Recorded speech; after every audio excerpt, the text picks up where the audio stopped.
అందరికీ హృదయపూర్వక మకర సంక్రాంతి శుభాకాంక్షలు. మీ తెలంగాణ రిపోర్టర్ సిరిసిల్ల శ్రీనివాస్. నమస్కారం. సంక్రాంతి పండుగ వస్తోందంటే చాలు మనందరికీ గుర్తొచ్చే వాటిలో భోగిపండు ఒకటి.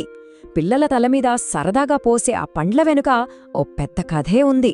అసలు దాని అర్థమేంటో ఈరోజు మనం తెలుసుకుందాం. అస్సలు ప్రశ్నేంటంటే, భోగి రోజు పిల్లల నెత్తిన ఆ రేగి పండులెందుకు పోస్తారు? ఏదో సరదాగా చేసే వేడుక అనుకుంటాం కదా, కానీ దీని వెనుక చాలా పెద్ద కారణమే ఉంది. ఏంటది? అయితే ఆ ప్రశ్నకు జవాబు తెలుసుకునే ముందు అసలు ఈ వేడుకకు మూలమైన సంక్రాంతి గురించి ఓసారి మాట్లాడుకోవాలి. తెలుగు వాళ్లకున్న పండగల్లోకెల్లా పెద్ద పండగ సంక్రాంతి కదా. భోగిమంటలు, ఇంటి ముందు రంగురంగుల ముగ్గులు, గొబ్బెమ్మలు, హరిదాసుల పాటలు, ఘుమఘుమలాడే పిండి వంటలు, అబ్బో ప్రతి ఇల్లు సందడిగా మారిపోతుంది. ముఖ్యంగా రైతులు వాళ్ల పంట చేతికొచ్చిన ఆనందంలో చేసుకునే వేడుక ఇది. ఇదేదో ఒక్కరోజుతో అయిపోయే పండగ కాదు, ఏకంగా 4 రోజుల సంబరం. భోగితో మొదలవుతుంది, ఆ తర్వాత మకర సంక్రాంతి, కనుమ, ముక్కనుమ ఇలా సాగుతుంది.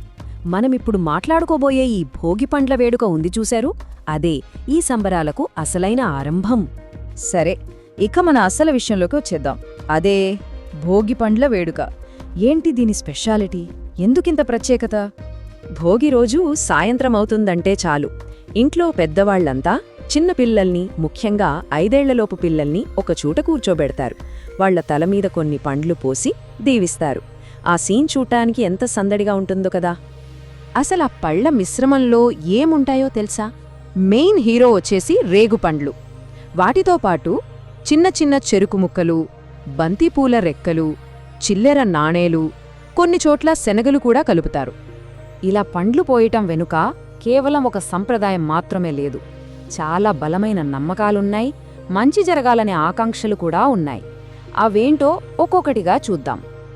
అన్నింటికన్నా ముఖ్యమైన నమ్మకం ఏంటంటే, ఇలా భోగి పండ్లు పోయడం వల్ల పిల్లలకు సాక్షాత్తు శ్రీమన్నారాయణుడి ఆశీస్సులు అందుతాయట.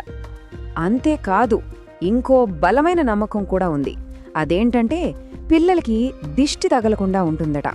అంటే ఈ భోగి పండ్లు వాళ్ల మీద ఉన్న చెడు దృష్టినంతటినీ తీసేస్తాయనంటారు. ఒక రకమైన రక్షణ కవచం అన్నమాట. ఈ సంప్రదాయం వెనుక ఓ సైంటిఫిక్ యాంగిల్ కూడా ఉందని చెప్తారు. మన తల మీద సరిగ్గా నడినెత్తిన బ్రహ్మరంధ్రం అని ఒక సున్నితమైన ప్రదేశం ఉంటుందట. ఈ భోగి పండ్లు ఆ ప్రదేశాన్ని తాకినప్పుడు అది యాక్టివేట్ అయ్యి పిల్లల తెలివితేటలు, జ్ఞానం పెరుగుతాయని నమ్ముతారు. సరే, ఇవి నమ్మకాలు. కాని దీని వెనుక పురాణాలకు సంబంధించిన ఒక పెద్ద కథ కూడా ఉంది.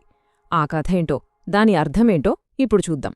పురాణాల ప్రకారం ఒకప్పుడు నరనారాయణులు అని 2 మహర్షులు ఉండేవారు.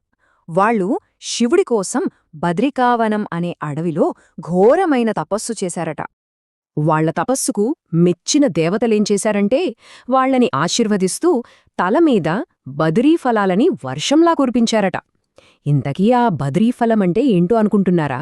ఇంకేం కాదు, మన రేగిపండు. అందుకే దానికంత ప్రాముఖ్యత. అందుకే ఆ రోజు జరిగిన ఆ పవిత్రమైన సంఘటనకు గుర్తుగా ఈరోజు మనం పిల్లల్ని నారాయణుడి స్వరూపాలుగా భావించి వాళ్ల తలల మీద ఈ భోగిపండ్లు పోస్తున్నామన్నమాట. ఇంకో విషయం ఏంటంటే, రేగిపండుకి అర్కఫలం అని మరో పేరు కూడా ఉంది. అర్కుడు అంటే సూర్యుడు.